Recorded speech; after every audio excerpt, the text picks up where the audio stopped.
En México no decimos te odio, decimos... ¡Ay!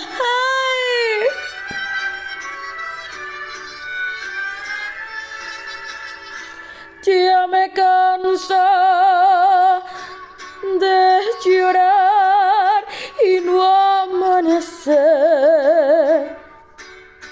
Ya no sé si maldecirte o por ti rezar.